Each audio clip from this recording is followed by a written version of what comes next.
2018 साली IPL लिलावात बोली लागलेला क्रिकेटपटू आता RCBच्या टीमचा मालक झाला आहे. जगातला सगळ्यात श्रीमंत क्रिकेटपटू म्हणून ज्याला ओळखलं गेलं तोच आता विराट कोहलीच्या RCBचा नवा मालक झाला आहे. RCBच्या टीमची तब्बल 16,700 कोटी रुपयांना विक्री झाली आहे. Aditya Birla group, the times of India group, bolt ventures आणि ब्लॅकस्टोन या कंपन्यांनी मिळून RCBची टीम विकत घेतली आहे. IPLच्या इतिहासातील ही सगळ्यात महागडी डील ठरली आहे. 2026च्या सीझननंतर आदित्य बिर्ला ग्रुपचे आर्यमन विक्रम बिर्ला हे RCBचे नवे चेअरमन असतील.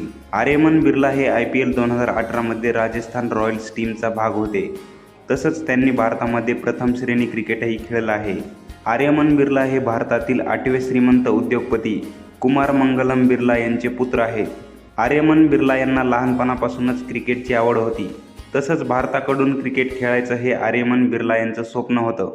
लहानपणापासूनच क्रिकेटचे धडे घेतल्यानंतर आर्यमन बिर्ला यांनी 2017-18च्या रणजी ट्रॉफीमध्ये मध्य प्रदेशकडून प्रथम श्रेणी क्रिकेटमध्ये पदार्पण केलं. ओडिशाविरुद्ध आपल्या पहिल्याच इनिंगमध्ये आर्यमन बिर्ला यांनी रजत पाटीदारसोबत 72 रनची ओपनिंग पार्टनरशिप केली. आर्यमन बिर्ला यांनी 9 प्रथम श्रेणी सामन्यामध्ये 414 रन केल्या. रणजी ट्रॉफीमधल्या चांगल्या कामगिरीनंतर IPL 2018मध्ये राजस्थान रॉयल्सने आर्यमन बिर्ला यांना टीममध्ये घेतलं.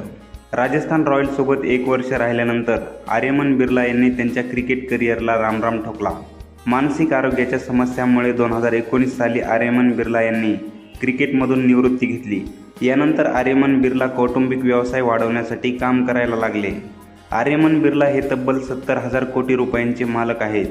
आर्यमन वारस असलेल्या आदित्य बिर्ला ग्रुप यांचं बाजार भांडवल सुमारे 8 लाख कोटी रुपये आहे. आर्यमन बिर्ला यांचा सोशल मीडियावरही मोठा चाहता वर्ग आहे. इंस्टाग्रामवर आर्यमन बिर्ला यांचे 1,15,000 फॉलोअर्स आहेत. तसंच आर्यमन बिर्ला सोशल मीडियावर वेळोवेळी त्यांचे फोटो आणि व्हिडिओ शेअर करत असतात, ज्यातून ते त्यांची लाईफस्टाईल दाखवतात. तर असे आहेत हे RCBचे नवीन मालक आर्यमन बिर्ला. अशाच एकदम खास माहितीसाठी व्हिडिओला लाईक करा, शेअर करा आणि चॅनलवर नवीन असाल तर चॅनलला सबस्क्राईब करा व बेल आयकॉनला प्रेस करा.